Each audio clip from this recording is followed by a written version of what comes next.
All right, 5.9. First thing you want to do is find the first derivative and second derivative and set them both equal to 0 and then solve for x.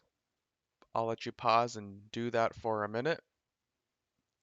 All right, once you have that down, now you want to make the tables. So for the first derivative, you can see that -1 is the smaller number of the two. So your first interval should be -infinity to -1, close parentheses, then you do the -1. Then you do from -1 to -3. I'm sorry, -1 to -1/3.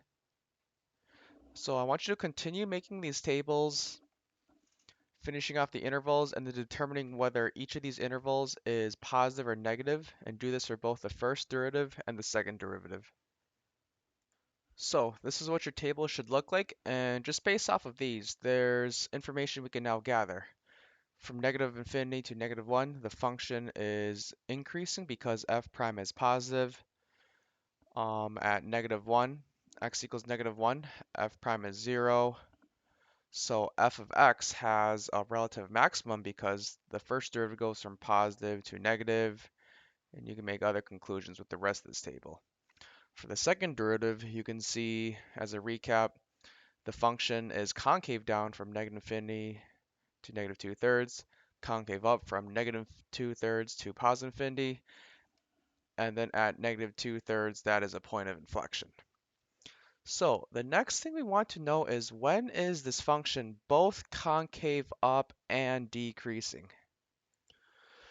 So if we look at these tables above, you can see f is concave up on this interval right here, -2/3 to infinity, and then decreasing on -1 to -1/3. If you're what we want to know is, when do these two intervals overlap? If you can see it right away, that's great. But oftentimes students struggle with this. So what you can do is layer the tables on top of each other. So this is where you take the three critical points, -1, -2/3, and -1/3, and create a table with all of these here. So you can see here, I've completed this table from -infinity to -1, to the -1, -1 to -2/3, and so on here. If I went through this a little quickly and you need support, please ask your teacher. But now you just fill in, combine what you had up here. From -infinity to -1, the first derivative is positive. You have 0. From -1 to -1/3 is negative, so this here will be negative, negative, negative, -1/3, 0, positive. And for the second derivative, -infinity to -1, well, that's negative, negative, negative, 0, plus, plus, plus. So for example, all these three are pluses because -2/3 to infinity, the second derivative is always positive. -2/3 to -1/3, that's included on this interval, so it's positive at -1/3. Even though the first derivative is 0, the second derivative is positive, and then -1/3 to infinity, the second derivative is positive. So when they ask us when is f both concave up and decreasing, we are finding when is the second derivative positive and the first derivative negative. So you can see it's this interval right here, -2/3 to -1/3, because that's when the first derivative is negative and the second derivative here is positive. So for our answer, we can just write -2/3, comma, -1/3. That is the interval. So next here is a physics question. It's a very kind of common problem. An object is speeding up if the velocity and the acceleration have the same sign, as in velocity and acceleration are both positive or they're both negative. An object is slowing down if velocity and acceleration have different signs. So for example, if velocity is positive, acceleration is negative, the object is slowing down. Same thing vice versa. If velocity is positive, acceleration negative, they have different signs. Velocity negative, acceleration positive, or vice versa.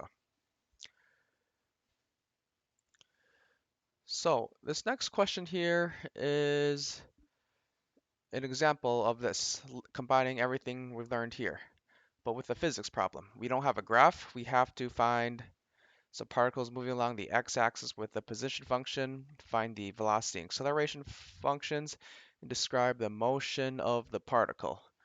So we can just first find the velocity function on the left, acceleration on the left. I'll let you pause it and you can do that right now. So right here I found the velocity and acceleration functions, set them equal to 0, and then I solve for t. Now this is where we make the tables. Again, you can pause and try this on your own, otherwise I'm about to show the table in a second.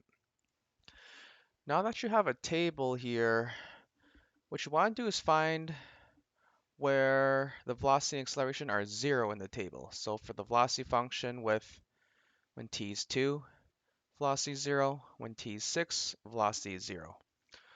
When t is 4 for acceleration, then acceleration is 0. This is easy because now you only have to plug in a number between negative infinity and 2 for right here.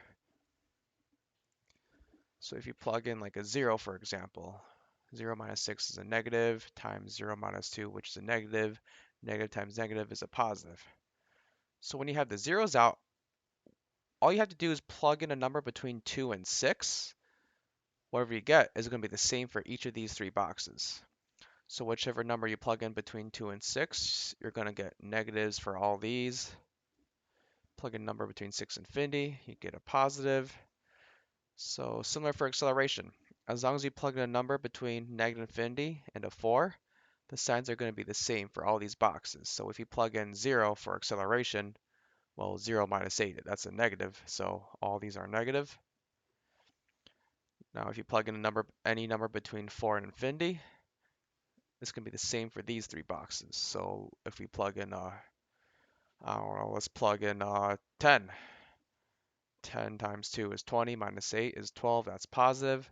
So these three are all positive.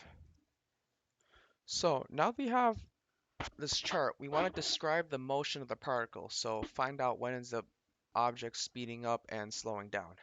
The chart itself is not good enough for justification. You have to write it out. We can start with when is the particle speeding up? So speeding up is when velocity and acceleration have the same sign.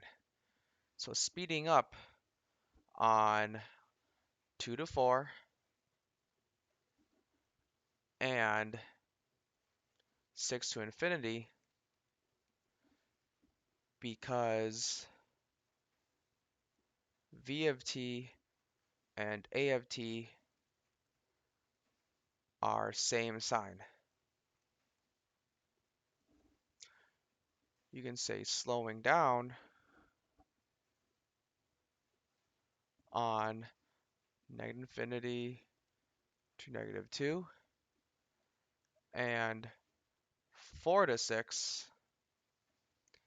because v of t and a of t are different signs. Different signs. All right, next problem here.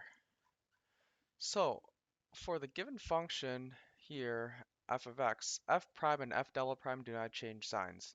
A table of values for f of x is given here. Is f of x increasing or decreasing? Well, this one's pretty straightforward. F of x are going from 1 to 2 to 4 to 7. F of x is increasing, going up, increasing. And so is f of x concave up? So what we can think about this is from f of x 1 to 2, you're increasing by 1. 2 to 4, increasing by 2. And then 4 to 7, you're increasing by 3. You can think about this as f prime, right? You're increasing, the function's increasing by 1, then 2, then 3. And then you can see these f prime values is increasing.